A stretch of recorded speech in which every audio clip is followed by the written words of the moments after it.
Doctor Jitendra સિંહે કેન્યાના senior civil servant સાથે શાસન અને ક્ષમતા નિર્માણ પર ચર્ચા કરી। કેબિનેટ મંત્રી ડોક્ટર જીતેન્દ્ર સિંહે તાજેતરમાં કેન્યાના સિનિયર સિવિલ સર્વન્ટ સાથે મહત્વપૂર્ણ મુલાકાત લીધી, જેની આગેવાની એટર્ની જનરલ ડોરકાસ અગેક અબુયા ઓડુઓર કરી રહી હતી।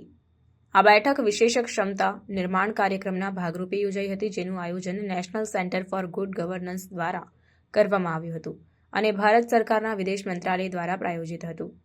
આ મુલાકાત દરમિયાન ડોક્ટર સિંહે કેન્યા અને ભારત વચ્ચેના સામાન્ય વારસો અને ઐતિહાસિક સંબંધો પર પ્રકાશ પાડ્યો, ખાસ કરીને બ્રિટિશ ઉપનિવેશવાદી શાસન હેઠળના તેમના સામાન્ય અનુભવને ધ્યાનમાં રાખીને, જેનાથી તેમના રાજકીય અને પ્રશાસનિક માળખા ઉપર અસર પડી છે।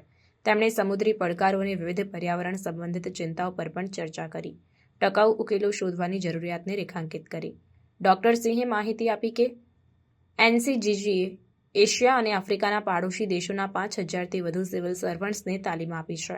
એનસીજીજી વિવિધ તાલીમ કાર્યક્રમો દ્વારા શાસન પ્રથાઓ અને પ્રશાસનિક કાર્યક્ષમતા વધારવામાં મહત્વપૂર્ણ ભૂમિકા ભજવી રહ્યું છે। કેન્યાના પ્રતિનિધિ અનુભવો ડોરકાસ અગિક અબુયા ઓડુઓરે ભારતના સતત સહકાર અને અડીખમ સહાયતા માટે આભાર વ્યક્ત કર્યો। કેન્યાના કેટલાક સિનિયર સિવિલ સર્વન્ટ્સે ભારતીય યુનિવર્સિટીઓમાં અભ્યાસના તેમના અનુભવો શેર કર્યા, જેમાં પંજાબ, ગોવા, તમિલનાડુ અને મહારાષ્ટ્રની યુનિવર્સિટીઓનો સમાવેશ થાય છે। તેમણે ભારતીય સિનેમાની પ્રત્યે તેમની પ્રેમ અને આદર પણ વ્યક્ત કર્યો અને તેમના જીવન પર પડેલા પ્રભાવ વિશે જણાવ્યું। બિલેટરલ સંબંધોની મજબૂતી આ બેઠકે ભારત અને કેન્યા વચ્ચેના બિલેટરલ સંબંધોને મજબૂત બનાવવાની મહત્વપૂર્ણતા પર ભાર મૂક્યો, ખાસ કરીને સામાન્ય શાસન પ્રથાઓ, ક્ષમતા નિર્માણ અને ટકાઉ વિકાસ પર બંને પક્ષોએ આ ક્ષેત્રોમાં સહકાર વધારવા માટે પ્રતિબદ્ધતા વ્યક્ત કરી, જેનાથી પ્રશાસનિક કાર્યક્ષમતા અને શાસન ધોરણોમાં સુધારો થશે।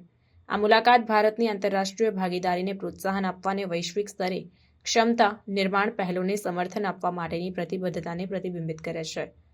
તજ્ઞતા અને અનુભવો વહેંચીને ભારત અને કેન્યા બંને ટકાઉ વિકાસ અને સુધારેલા શાસન પરિણામો પ્રાપ્ત કરવા માટે પ્રયત્નશીલ છે।